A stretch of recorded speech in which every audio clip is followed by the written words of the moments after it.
Acho que a gente pode começar, né? Por favor. 7:05. Vamos ver, tem 30 agora. Bom, gente, boa noite a todos, né? Aí, muito obrigado pela presença. Temos aqui clientes conectados e não clientes também. Aí, acho que podia falar um pouquinho sobre a Aspen, né? A Aspen Investimentos é uma empresa credenciada pela XP, né? Escritório em Belo Horizonte, aí, próximo a Harley Davidson, ali no fim da Raja, atrás da Harley Davidson. Fez 1 ano de vida na semana passada. E a gente tem como meta, né, ajudar os nossos clientes a investir melhor, entender os clientes e procurar a melhor maneira de investir para esses nossos clientes, sempre da melhor maneira possível, de acordo com o perfil de cada um. É a maneira que a gente procura trabalhar, né, orientando os nossos clientes, tanto pessoa física quanto pessoa jurídica. E a gente sempre faz eventos, né, e temos feito essas lives também. E hoje nós estamos fazendo uma live aí para falar de holding familiar. É um assunto interessante, né? Não é novo, né, Fabiano? O Fabiano vai até depois comentar quanto tempo existe aí a questão da holding familiar, é uma surpresa. Alguns dos nossos clientes já têm holding familiar, mas é algo que a gente achou um tema assim muito interessante. Embora seja um assunto muito antigo, muita gente não conhece. Então, por isso que nós achamos interessante fazer essa live e convidamos aí o Fabiano, que é advogado. O Fabiano é mestre em Direito Empresarial, sócio do escritório Fabiano Zica Advogados, professor de Direito Empresarial e Tributário, diretor jurídico da Ascomig, membro da Comissão de Direito da Família da OAB. Então, Fabiano, por favor. Prazer. Obrigado pela oportunidade de falar um pouquinho sobre esse tema. E qualquer tema que envolva organização patrimonial no momento... Oi? Eu acho que alguém está com o microfone aberto aí. Assim. Em qualquer momento que a gente vá falar de proteção, de organização, ele é relevante, mas no momento em que nós estamos tendo algo que a gente não faz ideia, né? Eu costumo muito falar com as pessoas assim, se você busca estabilidade, você busca estagnação, mas nesse momento nós não sabemos nem o que é estabilidade, nem estagnação, porque essa imprevisibilidade é algo que nos incomoda a todos, não é verdade? O grande problema não é em si estarmos trancados ou com a impossibilidade de nos deslocar e de fazer negócios, enfim, ou de estar num evento como esse de forma presencial. Ainda ontem eu conversava com um cliente que ele disse que ele tem certeza que os encontros vão continuar, e ele me citou 2 exemplos que mostram, que nos dão não só a esperança, mas como a necessidade de nos encontrar importante. Segundo ele, que é um estudioso da área, inteligência emocional só existe com contato físico. E, né, o contato próximo. Isso é impossível acontecer, sendo que eu, neste momento, estou na minha casa, cada um de vocês num lugar em que não estamos juntos. E a segunda questão que ele apontou é que os shows, em que, né, os eventos mais disputados são necessariamente os eventos mais vistos pela internet, pelos DVDs, pelas fitas VHS que outrora utilizamos, é o que mais se disputava. Então, teve uma dupla sertaneja que teve mais de 15 milhões de visualizações contínuas. Os shows deles sempre foram lotados e vão continuar sendo após isso, porque o contato é muito importante. Então, quando isso vai acontecer, é que nos angustia. Tem um dos membros do Skank, é cliente nosso, e eu estava conversando com ele esses dias, assim, e o Skank, que esse ano ia acabar e não tem show no primeiro semestre. Então, eles vão, o 2020, que era o ano de encerramento do Skank, não vai ser mais, porque eles têm as agendas do segundo semestre estão sendo transpostas para o primeiro semestre de 2021, enfim, cada um de nós vai enfrentar isso de uma forma. Mas existem questões jurídicas e financeiras que cada um de nós busca aquilo que vai nos dar o mínimo de conforto. Até se a gente for buscar entender isso, Eu brinco muito que quem compra terra não erra, geralmente é o loteador. E o que ele está fazendo é tirando do seu patrimônio e buscando alguém que vai comprar. Ou seja, ele próprio está sugerindo que as pessoas façam o contrário do que ele está fazendo. Ele está vendendo terra. E em razão disso, essa proteção que a gente busca no que diz respeito à ronda familiar, ela é bastante possível, plausível em qualquer momento da vida de todos nós. Nós preparamos um pequeno roteiro aqui só para a gente mostrar como que a gente vai fazer. Eu gostaria só do feedback. Pode gerar. Também, para poder apresentar o Diego, só para claro. poder... Né? O Diego ele é contador, mas ele é pós-graduado em gestão empresarial, analista de sistemas, e ele é sócio da Liderar App, gestão empresarial. Então, Diego, seja bem-vindo. Fabiano, sejam bem-vindos aí também. Obrigado, desculpe a gafe. Não, de jeito nenhum. Acho que podemos, né, iniciar aí para falar sobre a família. Nós fizemos um pequeno materialzinho, vocês já devem estar vendo aí. A ideia aqui não é ficar lendo não, tá, gente? Até porque isso seria muito pouco útil para cada um de nós. É só para a gente sair do que a gente sempre imagina como patrimônio, tá? Marcelo? Sim. A gente imagina que patrimônio é imóvel, não é?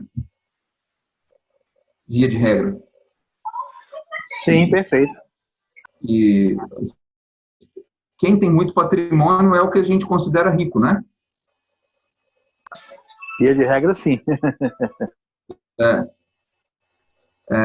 Basta dar uma volta na cidade Jardim, que a gente vai ver um monte de gente que era rico, que tem patrimônio e que hoje não tem condições nem de pintar as suas mansões. O bairro Cidade Jardim, Belo Horizonte, demonstra claramente que ter patrimônio não necessariamente é ser rico. O cartório de registro de imóveis, qualquer um de vocês pode visitar e perguntar quantas averbações de penhora tem lá em patrimônios, né, em questões de gente rica. Outra coisa que a gente, hoje menos, que a gente observa com patrimônio, são automóveis, né?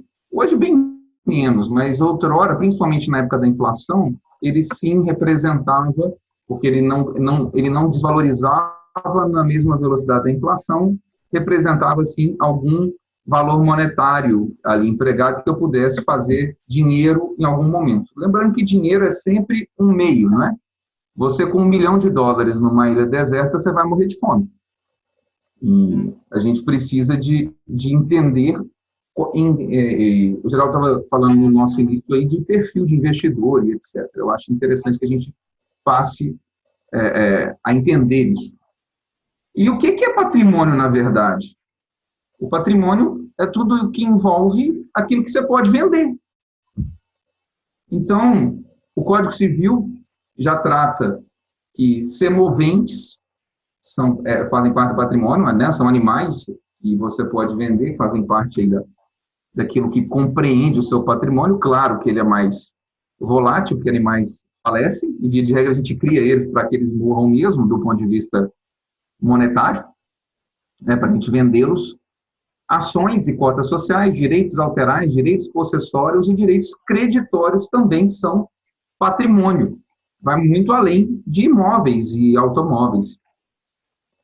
E quando a gente fala de holding familiar, a gente fala de como organizar essa questão patrimonial além disso aqui.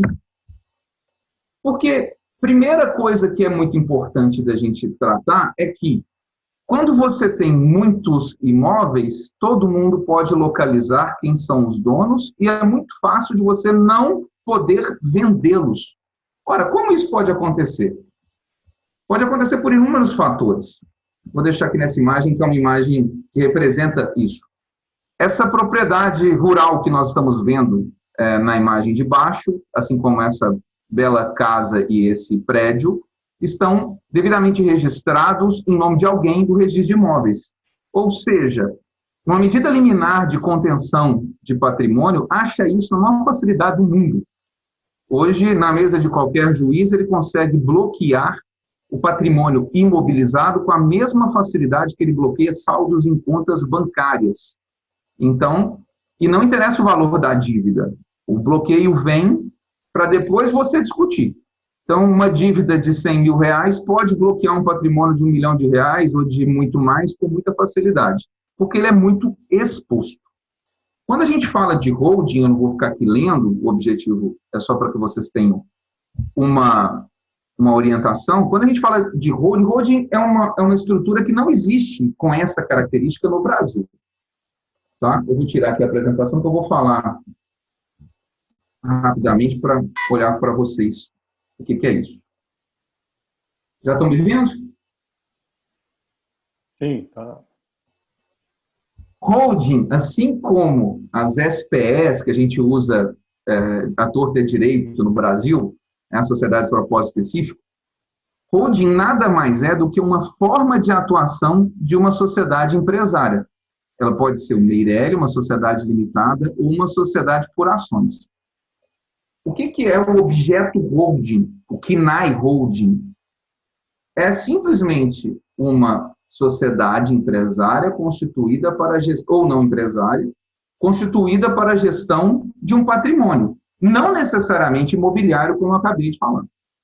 E por que eu faço isso? Uma questão muito simples. CNPJ adoece? O CNPJ fica insano? O CNPJ tem curatela? O CNPJ tem certidão de óbito? Não. Então, quando eu coloco o meu patrimônio dentro de um CNPJ, eu protejo o meu patrimônio, porque o patrimônio deixa de ser meu, eu estou trocando a titularidade desse patrimônio, quer seja ele direitos autorais, quer seja ele patentes ou animais.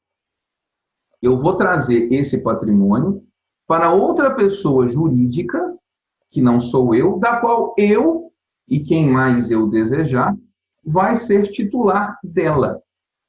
Então, é como se eu transferisse para outra pessoa, e é assim mesmo, é como se eu transferisse para um filho, por exemplo, só que com a diferença, aquele filho, eu é quem mando. E dependendo dos regramentos que forem incluídos dentro desta holding, isso vai bem além de algo que a gente possa falar isso, porque a ideia é que isso seja tratado individualmente, porque há diversas peculiaridades. Dependendo desse regramento de gestão desse patrimônio, que pode ser, inclusive, aplicações financeiras, enfim. Aliás, eu sempre aconselho que faça em nome de uma pessoa jurídica. O Diego vai nos trazer algumas informações sobre tributação. Toda sorte é como se eu tivesse feito um seguro, porque aquela situação minha, enquanto CPF, ela passa a ser alterada a partir do momento em que eu transferi esse patrimônio para uma pessoa jurídica. E essa pessoa jurídica é minha? Não, na verdade, as ações ou cotas dela é que são minhas. O patrimônio dela é dela. Fabiano, isso é muito mais difícil de localizar o patrimônio? Sim, é muito mais difícil de localizar o patrimônio, por uma razão óbvia. Ele não é meu, ele é da pessoa jurídica. Existem formas até de dificultar muito, do ponto de vista lícito e sem custos, não é nem isso que é a questão, é a forma de fazer, em que até eu fico protegido do ponto de vista de localização, de uma maneira muito segura e lícita, aqui dentro, que o Geraldo estava falando, e a gente vai falar isso um pouquinho, de que isso é bastante antigo, esses modelos em que o empresário tem mais condições de fazer, né, de se proteger do próprio negócio. Então, uma vez explicada rapidamente o que vem a holding, eu quero falar da sociedade anônima. A holding está aqui, vou falar da sociedade anônima. O que é o modelo, tá? Bastante antigo, bastante antigo.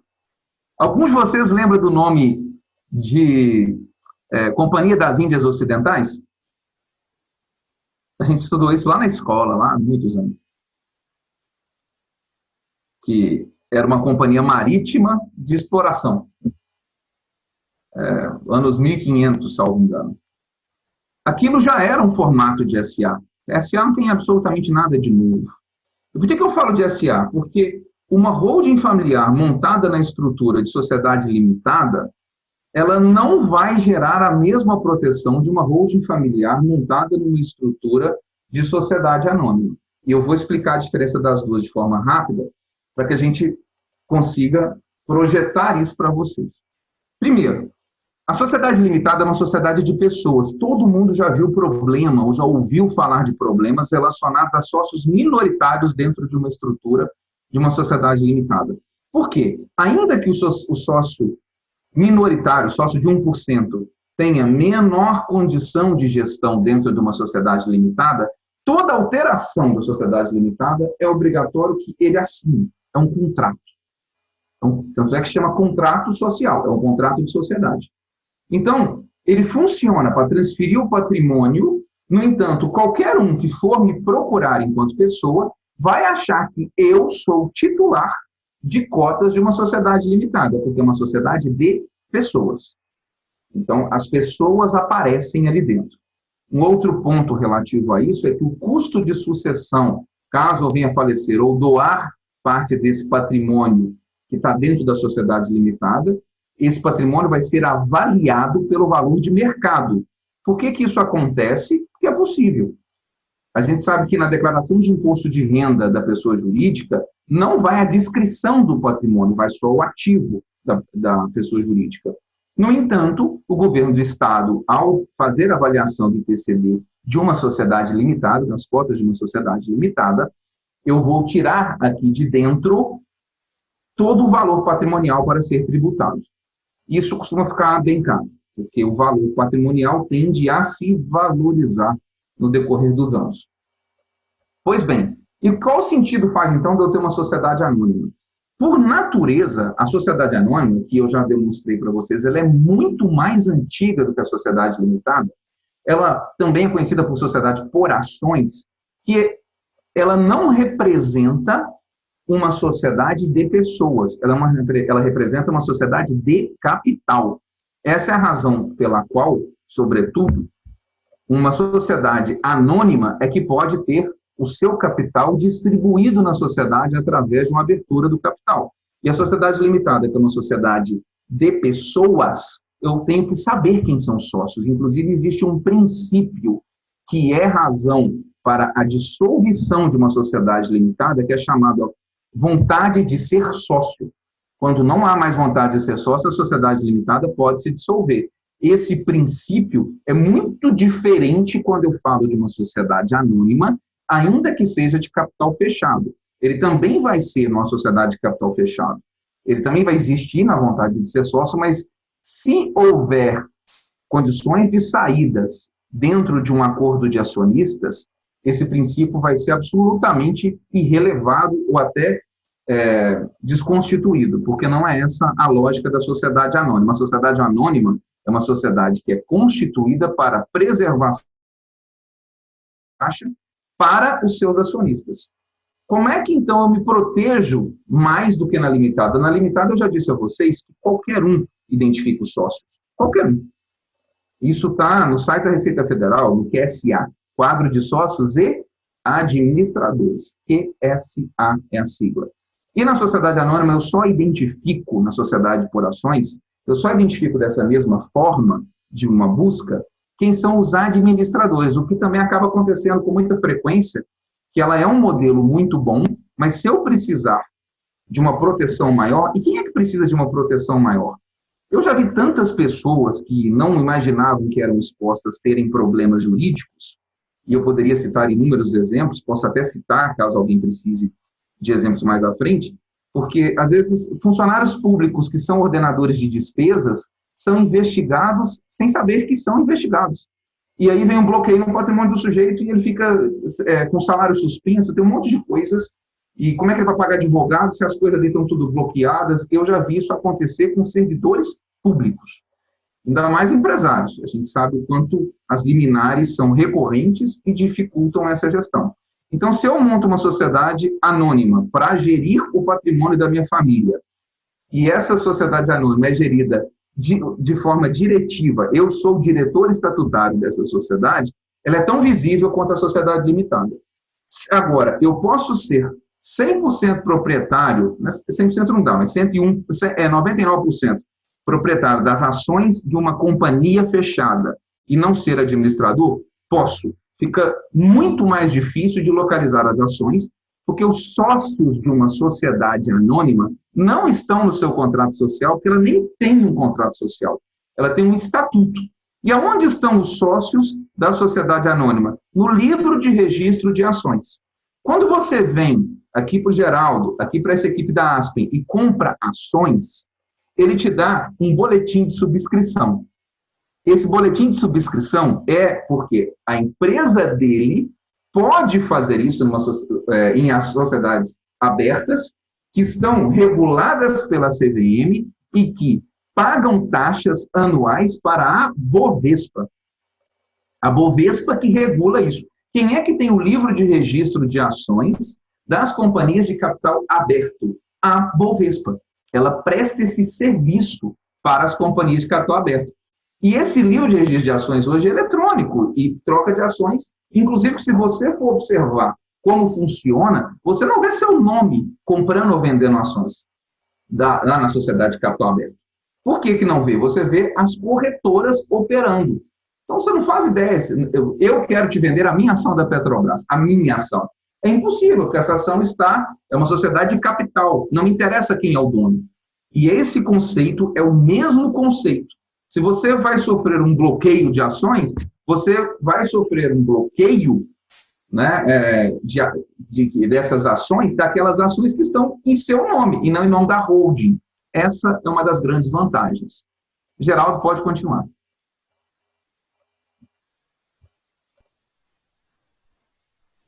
Ou o Diego daí também. Microfone aí, Geraldo. Geraldo, microfone. Microfone, Geraldo. Geraldo, microfone. Acho que ele não está escutando. Ah, é. Desculpa. Não, o que acontece? Nós estamos falando de criar uma holding familiar, né? Que é constituir uma empresa familiar para proteger os bens da nossa família, né? E você está explicando por que é melhor fazer SA do que limitado. Em termos de tributação, né, o Diego está aí, pode falar, Diego, um pouquinho para a gente, quais as vantagens disso?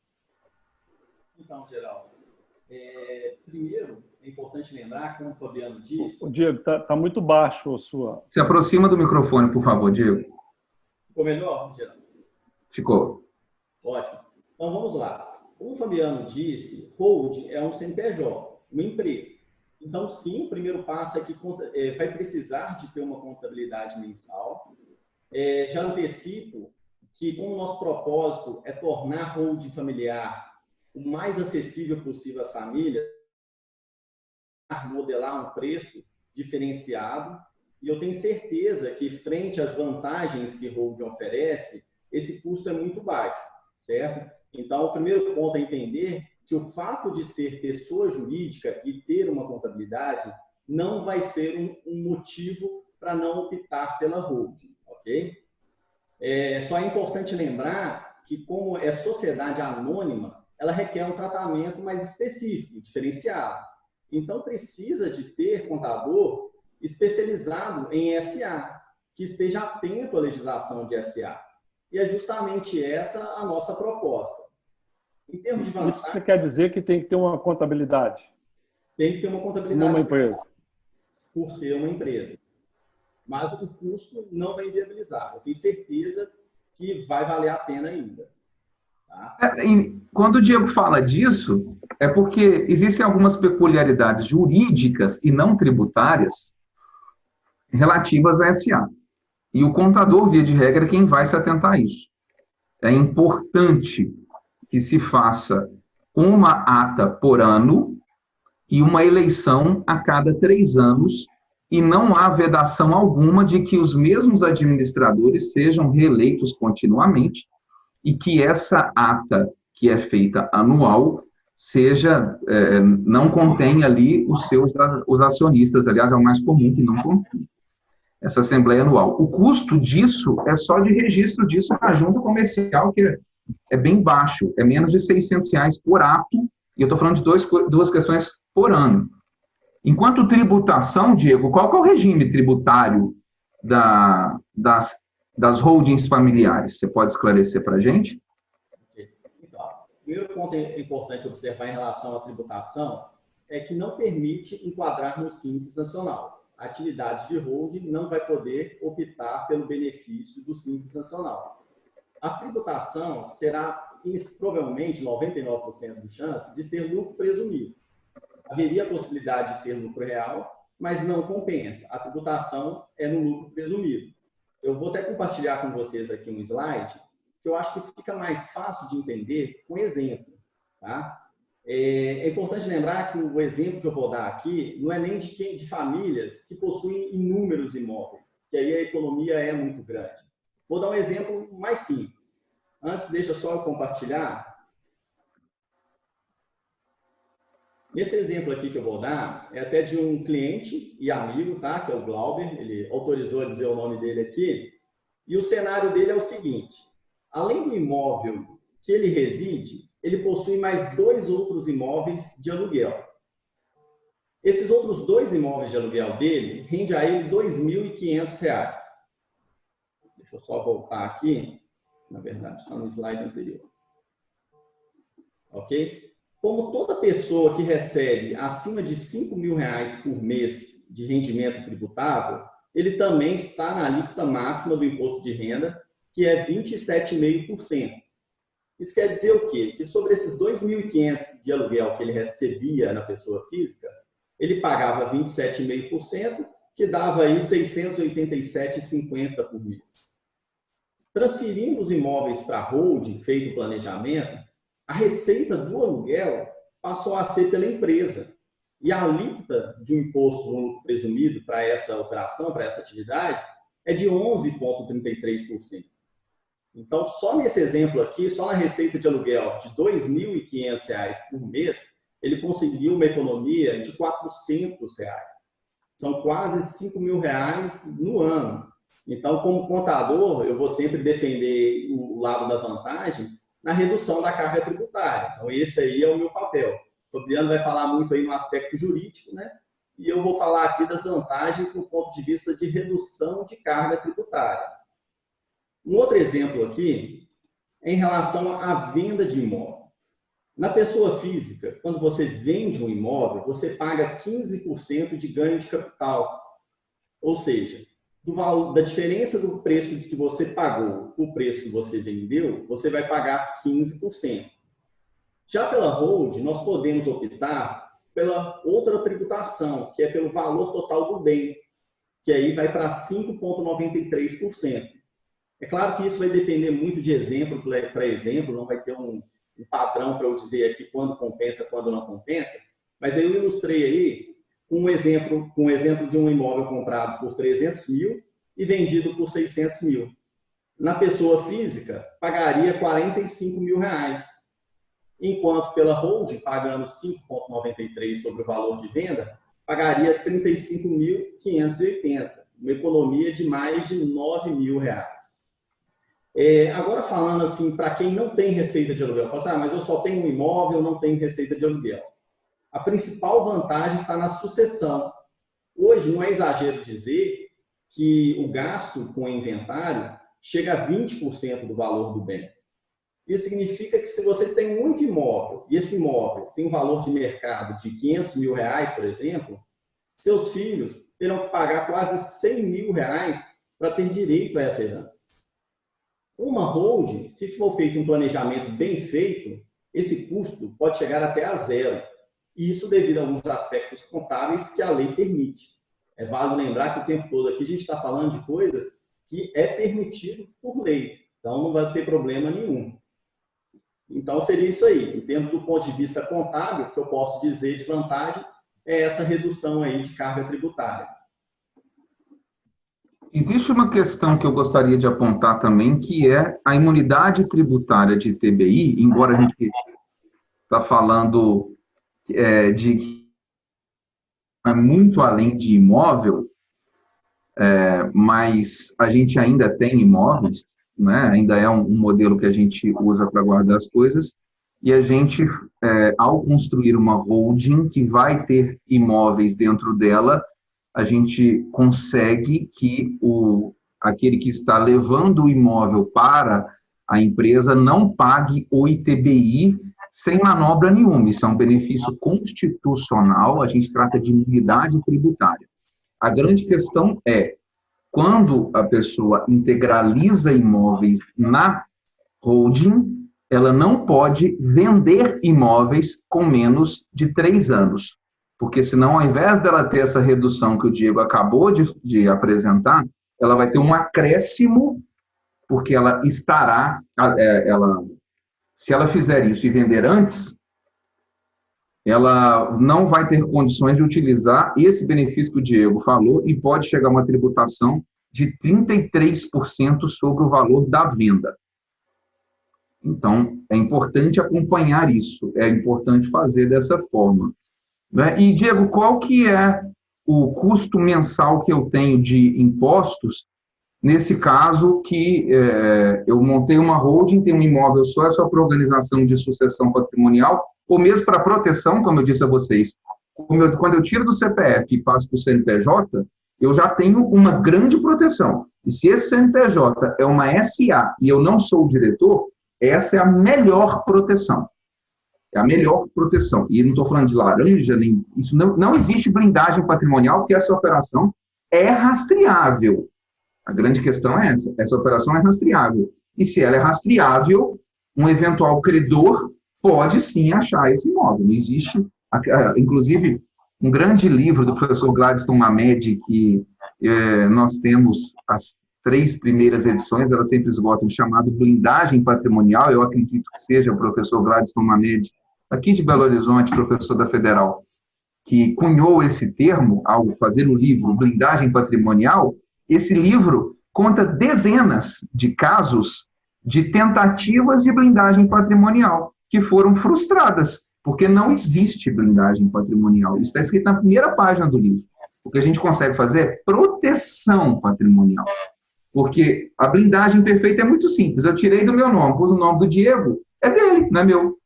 Então, se eu tiver algum credor que for buscar de mim, não vai achar nada. Mas vai que acontece alguma coisa com o Diego. Então, isso não é proteção, costuma ser fraude, e aonde há fraude, a chance de haver uma descaracterização disso é muito grande. Do ponto de vista jurídico, nós afirmamos com absoluta convicção de que uma holding bem feita, e o que é uma holding bem feita? Quando ela é feita com planejamento, feita sem endividamento, sem notificações de Receita Federal, sem a necessidade de esconder patrimônio, sem uma pensão alimentícia. Nós atendemos um caso interessantíssimo, né, Diego, de um sujeito que não tinha nenhum problema na vida a não ser um monte de filho. E ele nos procurou quando soube que a namorada tinha acabado de ficar grávida. Ele falou assim, como é que eu faço? Eu não vou dar conta de pagar tanta pensão. Então, mas ele não tinha um processo de pensão e nem de execução de pensão. Nós conseguimos fazer, sim, uma proteção patrimonial que eu ainda considero bem feita para ele. Já tem algum tempo, o bebê já nasceu, ele já está resolvido essa situação. Acho que foi o 4º ou 5º filho do rapaz, que tem menos que a minha idade, eu tenho quase 40. Então, são situações, eu digo que está rindo, que é isso mesmo. O cara, cada um de nós, né, pode ter algum problema. E eu queria te perguntar, ô Geraldo, qual que é o problema que você vai ter? Você sabe, Geraldo? Abre o microfone e conta pra gente aí. Qual que é o problema que você vai ter? Você sabe? Ou não? Pois se você soubesse, você evitava. Não é verdade? Se você soubesse, você evitava. Se algum de nós... Eu tenho um amigo que ele tem relacionamento na China, comercial, e ele estava me contando que vendeu o apartamento dele de morar e comprou tudo em dólar a 4 e pouquinho, em janeiro. Ele vendeu carro, vendeu tudo. Ele isolou os pais e os sogros num sítio e tal. Se ele me falasse que estava fazendo isso em janeiro, eu ia achar que ele é louco. Hoje eu acho que eu fui negligente. Né? Ele tirou ações, ele pôs tudo em fundo cambial, porque ele tem pessoas próximas da China. Ele imaginava que nós iríamos passar pelo problema que nós passamos, mas quem além dele? Então, a gente não consegue precaver de um problema que a gente não enxerga ele. Por isso que a gente entende que proteção patrimonial é simplesmente para quem tem algum patrimônio. Isso não é coisa de rico, não. Tem muita gente que acha que é coisa de rico, que é coisa... Eu estou falando, o cara está preocupado com pensão alimentícia. Ô, Fabiano, falando disso aí, desculpa interromper, mas só para fazer uma pergunta. Qual o valor que você considera, o Diego aí também, que é aconselhável, a partir de qual valor de patrimônio é aconselhável você criar uma holding familiar? Do ponto de vista jurídico, e aí o Diego fala do ponto de vista contábil, que realmente é diferente, do ponto de vista jurídico, eu enxergo duas condições que não são conjuntas, tá? Elas são supervenientes. Ou tem uma, ou tem a outra. Já vale a pena. A primeira delas, uma atividade empresarial que envolva um grande risco empresarial. O que é uma atividade empresarial que envolve grande risco? Quando você tem muitos funcionários, quando você tem um cliente só, ou poucos clientes, quando você tem uma carga muito concentrada e uma inadimplência de um cliente quebra você. Então, você vai ficar devendo muita gente se isso acontecer. Quando sociedade com alguém, isso indiferente do patrimônio, tá? Quando você teve alguma sociedade com alguém que estava numa situação que depois, ou pouco depois, passou a ficar numa situação enrolada, e essa situação enrolada pode ser jurídica ou financeira, porque se ela é financeira, depois ela vira jurídica, o camarada começa a se endividar, e se ele foi seu sócio, isso pode chegar até você. Eu estou atendendo um caso de um sujeito que foi sócio da empresa do pai dele em 2008, mas o pai dele continuou pagando a faculdade dele nos anos seguintes, e uma execução trabalhista de valor bastante vultuoso, que o pai dele estava inadimplindo desde 2011, chegou na conta dele semana passada. Então, isso é importante vocês entenderem assim. E por que aconteceu isso? Eu gostaria muito assim, de deixar claro para vocês que a proteção patrimonial, ela implica em alguns cuidados que vão ser individuais. Esse caso, por exemplo, o que aconteceu lá? A empresa fazia pagamentos para um sujeito que não era sócio. Ele foi considerado pelo juiz sócio oculto, e o trabalho que eu estou fazendo lá é negociar a dívida, porque não tem como escapar disso, porque ele não era mais sócio e recebia. Vocês estão enxergando como que existem inúmeras situações, Geraldo, que não tem nada a ver com o valor do patrimônio, e a situação é de risco da atividade? Outra coisa, o ordenador de despesa no setor público, ele é sempre, ele está sempre em risco patrimonial, sempre em risco patrimonial.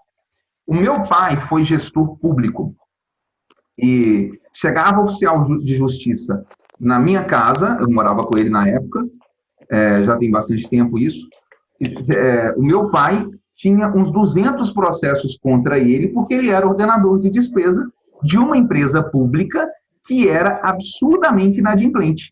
Chegava oficial de justiça na minha casa e sempre. Isso é uma situação de proteção, de necessidade de proteção? Sim, porque a gente sabe, principalmente nesses momentos doidos que a gente vive hoje, que se alguém for lá e falar assim, olha, esse ordenador de despesa X aqui, ele jantou, ele é amigo, hoje ser amigo é acusação. Ele é amigo de tal sujeito. Fabiano, mas eu digo assim, eu tenho um apartamento, esse apartamento vale X. Vale a pena ter ou não? Só tem um apartamento, nesse sentido, entendeu? E aí eu vou te explicar. Então, você tem essa segunda questão. Tem essa questão da exposição da atividade, isso tem que ser analisado caso a caso. Porque se o sujeito tem um apartamento de 100 mil reais e ele é ordenador de despesa pública, eu aconselho esse sujeito a fazer a holding. De outra mão, quando é que vale a pena fazer? Qualquer que seja o patrimônio que você queira proteger para a finalidade de chegar até o fim da sua vida em condições de ser alienado, ou seja, em condições de ser dado em empréstimo, ou mesmo vendido, e por alguém, é importante que ele seja uma pessoa física. Sabe por quê, Geraldo? A proteção patrimonial também nos protege da nossa possibilidade de insanidade. Isso tanto pode acontecer, porque tudo esperamos que assim o seja, que a gente fique muito velho, e com todo respeito a quem é velho, eu espero chegar lá, a gente fica velho sem condições de gerir o próprio patrimônio. Como? Condições intelectuais. Todos vocês já ouviram falar de processos de curatela, e nesses processos há imensa dificuldade, e do ponto de vista jurídico não é impossível, mas do ponto de vista prático é impossível vender um patrimônio de um curatelado. Vender um patrimônio. Se tiver no nome do curatelado, é praticamente impossível.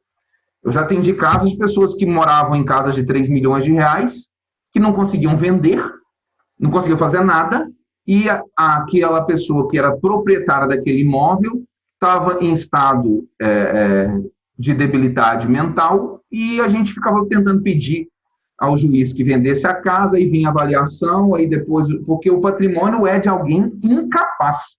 Patrimônio de incapaz tem intervenção do Ministério Público, tem perícia, tem um monte de coisa. Tem que prestar conta depois, tem que falar para onde vai o dinheiro, então não vai. Agora, se esse patrimônio, Geraldo, se esse único apartamento está dentro de uma empresa e que você não é o único gestor, porque também não faz o menor sentido, quando você põe patrimônio numa Eireli, por exemplo, você vai depender de você mesmo. Então, você vai precisar de autorização judicial para substituir. É mais fácil do que vender patrimônio de pessoa sem sanidade? Mas mesmo assim não vai ter a mesma agilidade. Então, se você transfere o seu único bem para uma empresa, este patrimônio está protegido até de você, da sua capacidade de vender ou não. E lá na frente, caso você queira vendê-lo, você ainda vai pagar menos impostos para isso, como o Diego já se manifestou. E outra situação, vamos imaginar que você queira, que você tenha condições de fazer isso.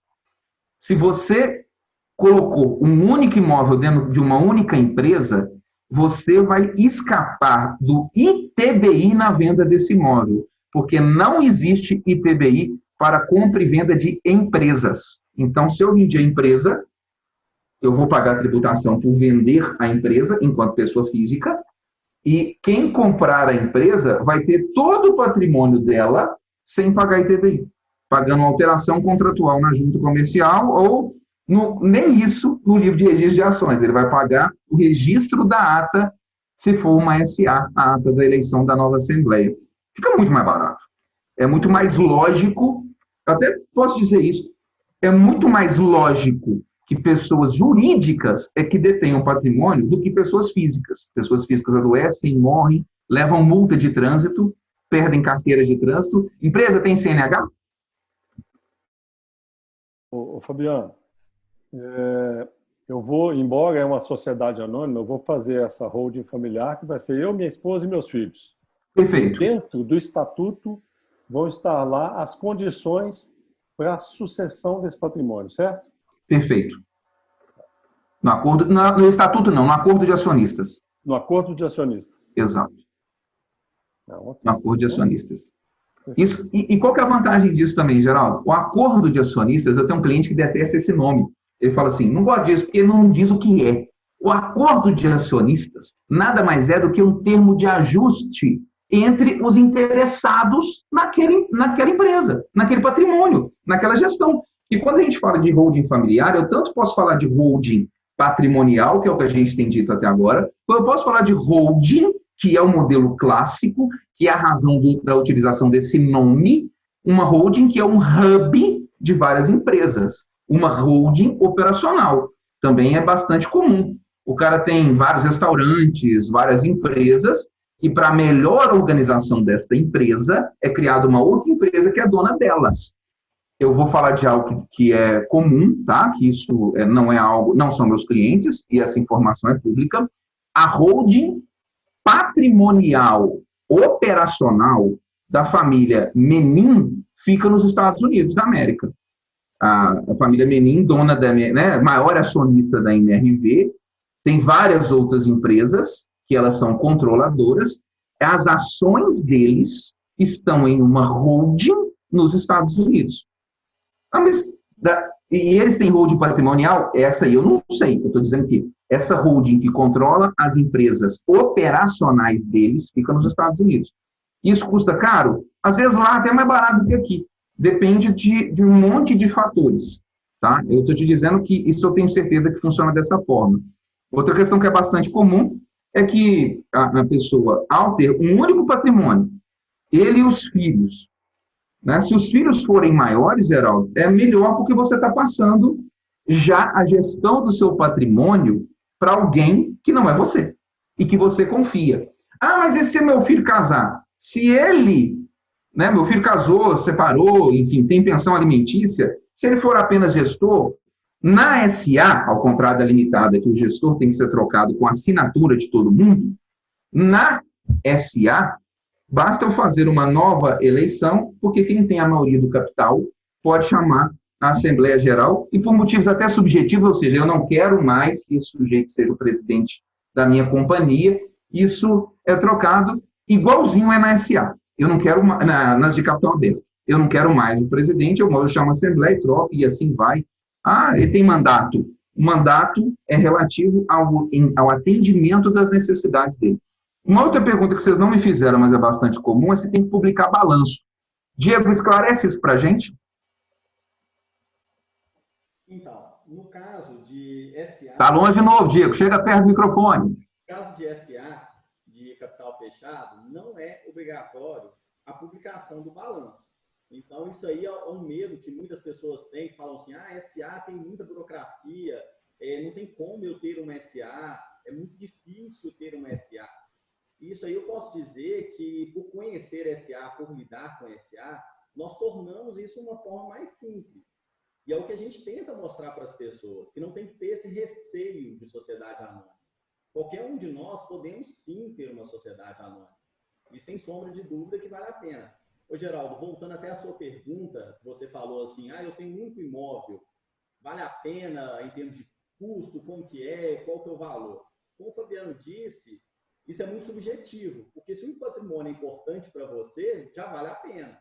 Então, isso aí é meio que, assim, é particular de cada um. O que eu posso dizer é que o custo é muito baixo. Então, realmente, mesmo se o único imóvel e não tem um valor tão expressivo de mercado, se fizer a conta, vale a pena, sem sombra de dúvida. E para isso a gente deixa até aberto para cada um que quiser receber esses orçamentos, essas propostas, para que cada um possa analisar se realmente vale a pena ou não. É óbvio que vai ter o custo de constituição, que vai ser um pouco maior, mas o custo de manutenção dessa empresa é muito baixo. Então, sempre vale a pena ter uma SA, independente do valor do imóvel.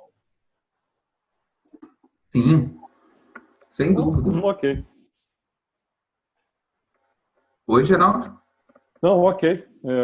Porque eu ficava pensando assim, numa comparação, em função do valor do imóvel, dependendo, não valeria a pena, entendeu? Essa era a preocupação. Tem que ser analisado caso a caso. Eu entendo que o imóvel que não vale a pena é o imóvel que não está quitado. Quem tem patrimônio e não quitou esse patrimônio, não vale a pena, porque tem que quitar. Porque eu não vou conseguir que o banco dê anuência. E outra questão, do ponto de vista de sucessão, um imóvel financiado já está garantido. Porque o imóvel financiado no meu nome, se eu morro, ele está quitado. Então, até nesse sentido é melhor, porque ele quita, é lógico que vão ter que fazer o inventário dele depois, mas esse saldo devedor do imóvel vai ser quitado com o meu falecimento pelo seguro de vida, que é obrigatório, seguro de vida quando eu falo de financiamento imobiliário, né? O sistema financeiro da habitação ou programas habitacionais sempre exigem que haja isso, porque são financiamentos longos, né? Então, isso, inclusive, impacta no valor da parcela de acordo com a idade da pessoa. Claro que o cálculo atuarial é feito com essa questão. Então, só não dá para fazer se o imóvel não tiver livre e desembaraçado. E eu estou falando de imóvel porque são raríssimos os profissionais do direito que vão buscar o que não é imóvel ou dinheiro em conta, embora tem muito que buscar patrimônio, e a gente acompanha isso, e a gente vai em palestra, a gente brinca que quando algum de nós lá da nossa equipe está numa palestra de juiz trabalhista, por exemplo, a gente está lá como infiltrado, e a gente volta, a gente vai em várias, a maior autoridade em busca patrimonial. A pessoa chega lá e fala de junta comercial, ou seja, ela pega, sim, quem são os diretores, ela fala de cartório de registro de imóveis, cartório de registro civil da pessoa jurídica, que é onde as empresas não empresárias são registradas, né? Os CNPJs não registrados são empresários. Ela vai falar de veículos e vai falar de Bacenjude, que é o bloqueio de valores que a pessoa tem, ainda que aplicados na XP, por exemplo, através da Aspen, porque é possível, sim, bloquear valores aplicados na Bolsa de Valores, caso o devedor seja uma pessoa física e a pessoa física tenha dívidas e essas dívidas estejam sendo executadas. É muito visível isso em relação à CPF e a empresas limitadas. Tá? As empresas limitadas isso é bastante visível. Então, o feedback que eu tenho da equipe quando vai nesse tipo de evento é que estamos no caminho certo, ou seja, ainda não sabem como a gente tem feito. E é por isso que até em momentos como esse, até por proteção de quem são os nossos clientes, a gente evita dar detalhes, mas isso, quero dizer, não impacta no custo de formação. A gente não está muito preocupado com o valor do seu patrimônio, não é isso, a gente cobra pelo nosso trabalho e pela garantia que a gente busca dar de fazer o melhor possível. Eu tenho dívida pra caramba hoje, eu vou fazer holding? Não comigo. Eu e o Diego não trabalhamos para clientes endividados, por uma razão muito simples. A chance de haver a caracterização de fraude é gigantesca. Eu tenho uma ação trabalhista que ainda não virou execução. Está em tempo? Está em tempo. Está em tempo, a gente vai ter que analisar. Mas a gente só faz isso também se a pessoa deixar algum patrimônio visível para que essa possível execução venha a chegar nele. Por um princípio que é do Yan Tzu, lá que autor da Arte da Guerra, que diz que ao atacar um inimigo, você nunca pode deixá-lo sem saída. Senão ele vai lutar até a morte. É a lógica do seguinte: se você tirou todo o seu patrimônio e você tem dívida, então livro de registro de ações e tal não são proteções adequadas. Mas, porque ninguém, a menos que você tenha morrido, a pessoa não vai acreditar que você não tem recursos, ao menos, para viver.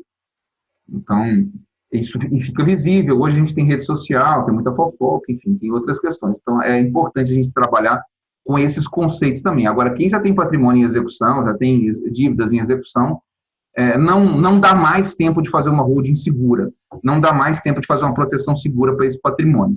Isso definitivamente, porque a chance de ser considerada fraude, isso não tem nada a ver comigo, porque eu não vou tomar dinheiro, eu digo, nós não vamos tomar dinheiro das pessoas só pelo bel prazer de tomar dinheiro, tem que te dar uma solução. E não é mais uma solução fazer uma holding quando o patrimônio já está prestes a ser penhorado, e muito pior, quando já está penhorado, porque isso pode caracterizar, inclusive, crime de fraude à execução. Qual que é a chance da pessoa ser presa? Sei lá, se está escrito que é crime, eu não estou nem aí se a pena é pequena ou alta. Eu não quero lidar com esse tipo de situação, porque aí qualquer honorários que a gente cobrar vai ficar caro. Vai ficar caro para o cliente que não deu a solução, vai ficar barato para mim, eu vou sentir barato, porque vai dar muito mais trabalho. Então, é uma condição também que a gente gosta de apontar. Quem já tem problema, não tem como proteger. Né? Isso é algo importante da gente dizer. E o Diego citou, embora superficialmente, eu gostaria que ele voltasse a falar da burocracia, porque tem muita gente que tem medo de SA pelo custo do contador, né, contador? Conta pra gente como é que fica isso. Fabiano, deixa eu só falar um negócio aqui, é o seguinte, a gente claro. Tá quase a 1 hora de live, e eu queria só pedir o seguinte, assim, para poder a gente depois deixar um tempo para perguntas, né, das pessoas, claro, aí. E para concluir, assim, o que a gente precisa para poder constituir essa hold? Quais são os passos, assim, resumidamente, só para a gente abrir aí para perguntas em função do tempo. Tá. Então, já falando, não tem burocracia e não muda o valor da contabilidade, já que o Diego não pôde falar, a burocracia é muito simples. Primeiro documento que a gente precisa, Geraldo, é a declaração de imposto de renda. Tá? O primeiro documento que a gente precisa para fazer a análise é a declaração de imposto de renda, para a gente identificar o que tem ali. E outra coisa, o valor não muda de acordo com o patrimônio, tá? A gente consegue dar proposta antes de ver isso. A gente consegue entender a complexidade e a necessidade do cliente muito antes de ver o seu patrimônio, e essa pergunta não é relevante para nós, que vamos constituir essa holding. Ela não é... Cartório, As taxas de cartório vai depender da quantidade de patrimônio imobiliário que tem, e até do Estado, né? Do Estado da Federação. Ela varia de Estado para Estado. No Maranhão é mais caro que aqui, por incrível que pareça. Tá? Mas é só taxa de registro, porque ao constituir a empresa, não tem escritura para poder integralizar o patrimônio. Além do ITBI, não tem escritura. Vai direto para o cartório de registro de imóveis, depois da integralização do patrimônio. A tabela de preço é por valor de imóvel que o cartório cobra. E não é um valor muito alto, não. Já não tem como dar um preço certo, mas vamos colocar assim, que fica em torno de R$3.000 para cada imóvel. Depende até do Estado da Federação, né? É só o registro, não tem escritura. E estamos abertos às perguntas, Geraldo. Acho que agradecer vocês dois. E, gente, alguém quer fazer alguma pergunta?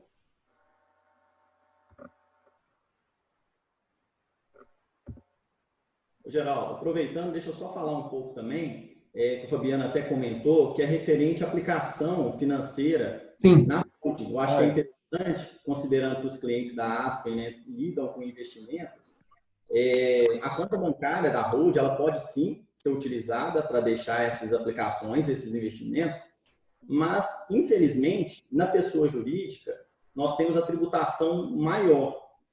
Sobre o rendimento, vai ser cobrado 9% de CSL.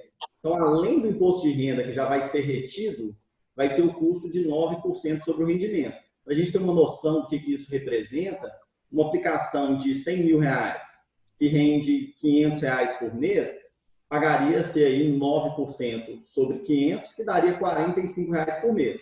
E aí vai depender de cada um analisar se vale a pena perder esse percentual sobre a aplicação, tendo em vista a vantagem da proteção que a holding vai oferecer para ele. Então, não é uma decisão certa, não. É uma decisão de análise mesmo em cada caso para a pessoa decidir o que vai ser feito. Exato. Ô, gente, alguém tem alguma pergunta? Ô, Geraldo, é Walter, tá bom aí, turma? Tudo bom, Walter? Tudo bem. Obrigado aí pela presença. Obrigado vocês aí, achei que tá legal a exposição aí, super interessante. Eu tenho uma pergunta. Ao pegar 2 imóveis, por exemplo, que eu tenho 2 imóveis e transferir, vou criar holding. A primeira pergunta é, esses imóveis, no momento da transferência para a holding, vai gerar ITBI, imposto de transferência? Não. Resposta simples. Nada. Não gera. Nada. Tem Vai ter que mudar o registro no cartório? Vai. Lembrando, Ok, tá claro. Escritura não tem, é só a taxa de registro. Exato. Tá bom. Agora, o caso da pessoa já possuir uma empresa de consultoria, por exemplo, tem um CNPJ, eu posso transformar essa empresa como se fosse a holding ou não? Ou tem que criar uma outra? Nós temos que avaliar, porque o custo é muito semelhante de abrir uma nova ou de aproveitar uma já existente. Teria que entender o objetivo, porque se é uma empresa que está atuante, ela está exposta. Se Exato. o objetivo é proteger, não dá para misturar a operação com o patrimônio. Tá? Isso aí não é recomendável se a empresa estiver atuando. Seria só uma questão de aproveitar a CNPJ. Se você falar assim, eu já tenho CNPJ e não exerço mais atividade nenhuma nessa empresa. Aí poderia ser analisado. Mas, concomitantemente, exercer atividade e ter a holding patrimonial não é recomendável, porque você vai estar dando exposição ao seu patrimônio. Tá claro, tá entendido. Obrigado. Não. Abertos. Mais alguém? Mais alguma pergunta?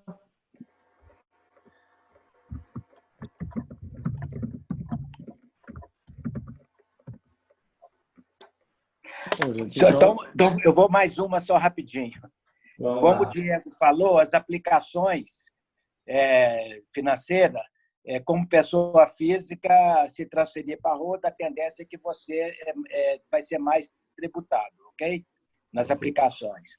E como você criou uma holding, acaba que você vai levar para a holding só os imóveis, então? Não. Sim, Porque a diferença é muito pequena do custo da aplicação financeira, em razão do seguro. Porque, assim, as aplicações financeiras que tiverem pessoa física, elas não gozarão de nenhuma proteção relativa à holding. Nenhuma. Então, mesmo que pague-se um pouco, é muito pouco. Diego, você podia repetir para a gente, inclusive dar um exemplo? Então, como exemplo que eu dei, né, numa aplicação de 100 mil, rendendo R$ 500 ao mês, o custo a mais seria R$ 45 por mês. Então, vai depender da sua decisão, Walter. Você vai achar, por exemplo, se você tivesse esse capital, você acharia que valeria a pena pagar R$ 45 a mais por mês para ter proteção? Então, vai depender do que cada uma... Do rendimento. Do rendimento, tá certo. Mas o que acontece é que tem alguns investimentos que são isentos para a pessoa física. Isso. E cobram da pessoa jurídica, entendeu? Então, não é só o CSLL que você está falando, não. Você pega, por exemplo, um fundo imobiliário em que o dividendo é isento para a pessoa física. Se é uma pessoa jurídica, ele cobra. Entendeu? Então, tem que fazer essa análise. Se você quer proteger isso, é uma questão, mas a tributação vai ser bem mais alta. Lembrando sempre que a tributação é sobre o rendimento, né? Então, você perderia um percentual do rendimento para ter a proteção. E, sem dúvida, que é uma análise individual. Quando a gente fala de hold, né, não tem como a gente dar uma receita geral para todo mundo seguir. Vai ser cada situação, cada família que vai ter um cenário que nós temos que analisar e cada um que vai determinar o que é importante e o que não é. Exato. Não, tá E, assim, a grande questão é, eu quero ganhar menos e ficar mais protegido, não existe proteção sem custo. A questão é, eu estou disposto a pagar esse custo ou não estou? Estou falando tributário nesse caso até. Eu acho que a conta, quando você pensa, compara com um possível inventário, é o grande diferencial, né? Aí esquece. Isso é um número que realmente leva em consideração. Inventário e mesmo a comercialização do imóvel, entre o valor de ganho de capital e o valor de tributação no lucro presumido, esquece. É gritante a diferença. Gente, todos que estão aí, né, assistindo a live são ou clientes ou convidados ou amigos, né, de alguém da Aspen. Caso vocês tenham interesse, a gente pode até depois divulgar, né, os contatos aí do Fabiano e do Diego. Eles, na verdade, são sócios, né, trabalham em conjunto, né, nessa empresa de holding familiar. Cada um tem o seu negócio separado, mas eles têm esse negócio junto. Então, quem se interessar, é só entrar em contato com quem convidou, né, o assessor da Aspen, que os convidou, que a gente colocará em contato com eles. Com prazer. Alguém tem mais alguma pergunta, mais alguma dúvida? E aí, já complementando, Geraldo, inclusive, assim, se a pessoa quiser uma reunião individual para poder esclarecer mais, para ela fazer pergunta, né, que talvez não esteja fazendo agora, mas se queira uma reunião individual para ela ver se no caso dela vale a pena ou não, é um prazer a gente poder fazer isso aí, viu? Então, fiquem à vontade para entrar em contato, que essa primeira reunião aí não teria custo nenhum, esclareceria com maior prazer essas dúvidas, para a pessoa decidir se compensa ou não. Ok. Oi. Boa noite. Boa noite. Tudo bom? Sou o Caio, fui convidado por uma das assessoras aí. Eu tenho uma pergunta. Um caso de empresa. Eu tenho uma empresa. Eu quero criar uma holding patrimonial e colocar essa empresa nela, né? Tirar, no caso, pessoa física. Como que seria a tributação? Teria uma dupla tributação em cima disso ou não? Eu falo assim, a empresa ela paga lá um imposto de renda, contribuição social. Depois a holding teria alguma outra tributação? No caso é o seguinte, já foi isso aí até determinado, que nesse seu exemplo, uma holding, que vai ser o hub, né, como o Fabiano exemplificou, vai receber dividendos, né, da outra empresa. Isso aí já foi até pacificado, determinando que distribuição de lucro, mesmo para pessoa jurídica, é isento de impostos. vale lembrar que tramita uma possibilidade de reforma tributária. Nessa reforma tributária, eles vão querer mexer nisso, mas no cenário de hoje, não teria uma bitributação, não. E caso não haja distribuição de lucro, aí, independente do lucro operacional que a empresa esteja dando, ela não vai ser tributada. Ela vai ser tributada onde ela teve a receita. Onde teve a receita, só na fonte. Isso. Obrigado por esse aí. Muito boa, viu? A palestra aí, o bate-papo aí com você. Obrigado. Obrigado pela participação, Caio. Obrigado. Gente, mais alguma pergunta?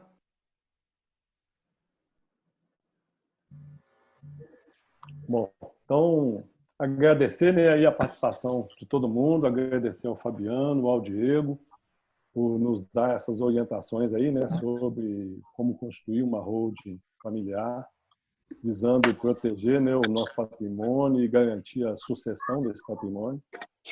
E obrigado também a todos os presentes aí por abrilhantar. Chegou a ter mais de 56 pessoas participando, um número bem interessante. Estamos aí agora com 49, mas muito bom. Muito obrigado, gente, pela participação. E, mais uma vez, assim, qualquer dúvida, qualquer interesse, é só entrar em contato com o seu assessor, que a gente vai dar as orientações de como contactar aí o Fabiano e o Diego, ok? Muito obrigado a todos, boa noite. Boa noite. E até uma próxima live nossa aí. Quem sabe até uma palestra junto, um salgadinho. Sim, em breve, né? Quem sabe a Aspen vai fornecer para nós um salgadinho, tem assim? Fabiano, a gente fazia, né, eventos semanais Vamos pegar, né? no da Aspen, onde a gente convida clientes, sempre visando melhorar a educação financeira dos nossos clientes, e tem também eventos trimestrais de maior porte. Então, aí da pandemia, com certeza nós voltaremos a esses eventos e todos vão ser convidados. E pode ser, numa oportunidade dessa, a gente voltar nesse assunto, né? Se quiserem, vai ser um prazer. Muito obrigado, viu? Um abraço, viu? Muito obrigado a vocês. Um abraço a todos, muito obrigado aí, boa noite. E cuidem-se. Obrigada, Geraldo. Boa noite. Com Deus. Boa noite. Emília e Cláudio, vocês querem falar alguma coisa? Geraldo, só agradecer mesmo a participação de todos aí. Parabéns aí pela condução. Obrigado, Fabiana. Obrigado, Diego, aí pela aula que vocês deram aí. Foi muito legal. Muito, muito bom mesmo. Parabéns aí para todos. Geraldo, só agradecer. Obrigada pela participação de todos. Muito obrigada. A live foi excelente. Obrigado, gente. Então é isso aí, gente. Boa noite. Um abraço para todo mundo. Obrigado. Boa noite, pessoal. Um abraço. Boa noite. Obrigada.